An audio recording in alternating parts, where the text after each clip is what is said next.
नमस्कार जय जगन्नाथ। आज आम तालचेर सहर को वास्तु विजिट आसचु। यही घरे समस्या संपर्क खराब, पारिवारिक प्लस बाह्य संपर्क मध्य खराब, स्थिरता नहीं, रोजगार घरे थिले मध्य बैलेंस जीरो, ऋणग्रस्ता, स्वास्थ्य उपरे समस्या। तेबे आवश्यक जहाँ माटी परीक्षा करा जायछि, माटी परीक्षा प्रॉपर बा माटी एनर्जी बहुत बढ़िया अच्छी, एनर्जी ठीक अच्छी। गोटे घर वास्तु देखा हेले टू द स्केल प्लान दरकार निहाती भावे। बिना टू द स्केल प्लान रे वास्तु देखिबाटा संपूर्ण रूपे ठीक नुह। तेबे ये घरे टू द स्केल प्लान कला परे देखिबे एभलिया ही जगह बंका अच्छी। बाकी प्लॉट एरिया परे आमे देखिबा घर एरिया कंस्ट्रक्शन एरिया।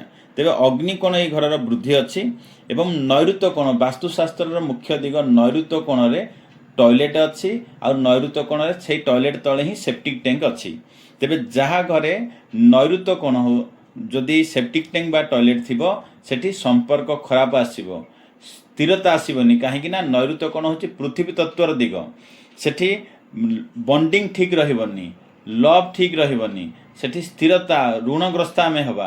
आ घरे आर्थिक स्थिति रोजगार अधिक थिले मध्य बैलेंस जीरो आसीबो, स्वास्थ्य समस्या आसीबो, बड़ समस्या बड़ विपद जीवन उपर आसीबो। नैऋत्य कोण जदि आमे टॉयलेट बा सेप्टिक टैंक करिबा, काहेकि ना नैऋत्य कोण होची मर्म पॉइंट, नैऋत्य कोण होची पितृपुरुषंकर दिग। एई जगह फांका रहिबा आवश्यक। मोडिफाई करके तांको सेठी प्लान दिया हेची। नैऋत्य कोण सेठी बेडरूम करिवे एवं ईशान्य कोण रे खाली अछि सेठी ठाकुर घर करिवे। North of north west Thakur घर सेठी बंद करा जिवो। एभलिया गाइड तांको कराइछि। छोट मोटिया घर जहाँ भी भूल अच्छी कलर बैलेंस टू धरिकी सब किसी गाइड कराइछि।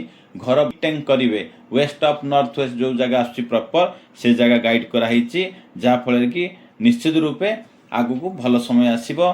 नैऋत्य कोण जेते बेले आमे सेप्टिक टैंक हटेई दबा, जदि आमे टॉयलेट हटेई दबा, धीरे धीरे स्वास्थ्य समस्या ठीक आसीबो, पारिवारिक संपर्क ठीक आसीबो, आमर कर्म रे स्थिरता आसीबो, धीरे धीरे स्वास्थ्य रे मध्य इंप्रूवमेंट आसीबो। तेणुक जदि आपणक घरे समस्या अच्छी निश्चित रूपे आपणक घरे वास्तु दोष अच्छी। तेरे वास्तु आउ ज्योतिष मिसे जदि आम एस्ट्रो वास्तु हिसाब से जदि आपण घर को बैलेंस करवा, निश्चित रूपे आपणक घरर धन सम्मान उन्नति पारिवारिक संपर्क सबकिछि ठीक आसीबो। धन्यवाद। जय जगन्नाथ।